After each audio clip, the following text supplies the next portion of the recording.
Chris, it's great to have you on the show today. And I want to first of all get your perspective on, post June 3, that terrible Dana air crash that, of course, so many people lost their lives. It's really a reference point for the aviation sector in Nigeria, but it really throws up a number of questions. But I want to first of all start as an operator. Give us a perspective on the key issues that you are facing as an operator in the aviation sector in Nigeria.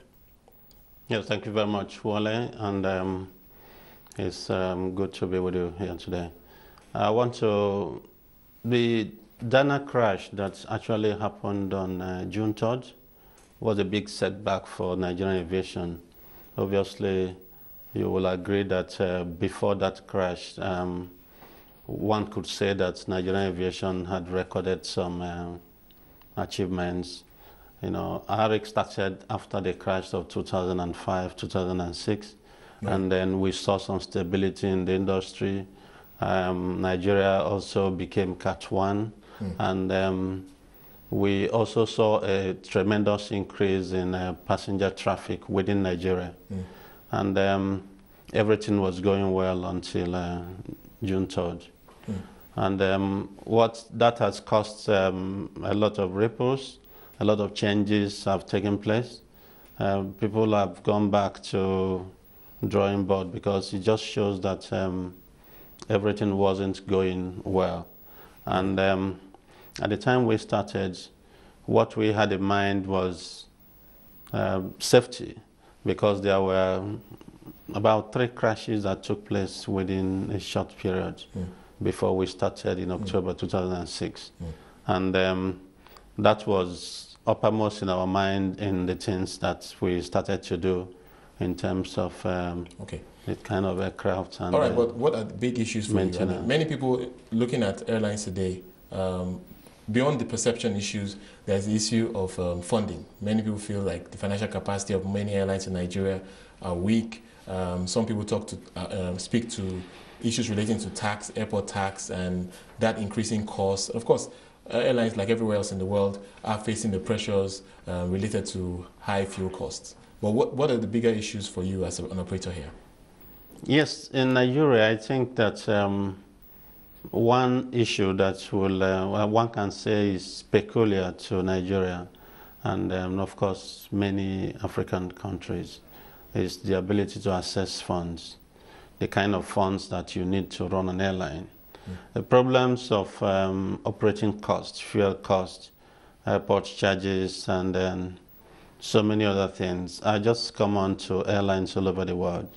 But in addition to that, in Nigeria, you have the additional problem of being able to access funds at cheaper rates, because these are the kind of funds that you require to actually run an airline, because it's a long-term investment. Right. Yeah. Right. Okay.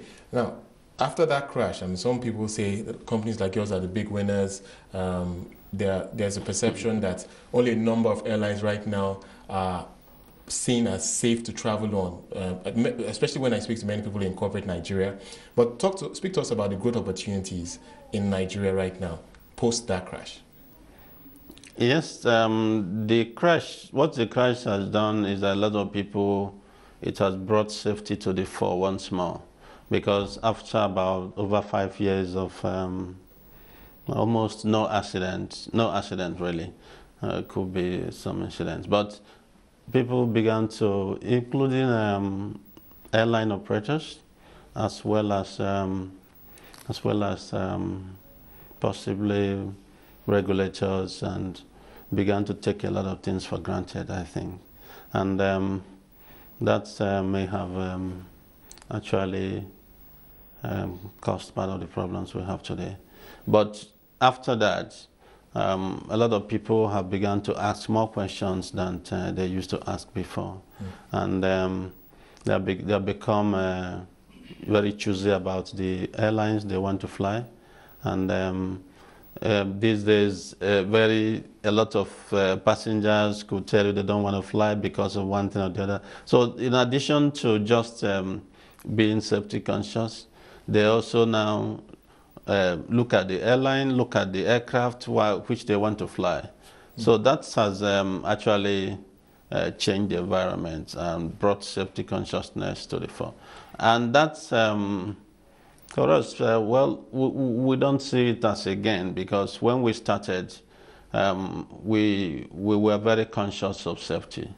And that is what actually dictated the things that we do in terms of aircraft, in terms of maintenance. We were paying through the nose to retain the services of Lufthansa Technik and Lufthansa Cityline. So clearly that which investment is paying off. Yes, right and now. We want to continue to do that. And for us, not much has changed, except that we can safely say that more and more people come to appreciate what we're doing. Right, Chris, unfortunately, we can't take it further. Thank you so much for joining us on the show today. Chris Ndulue is the Managing Director of Arik Air.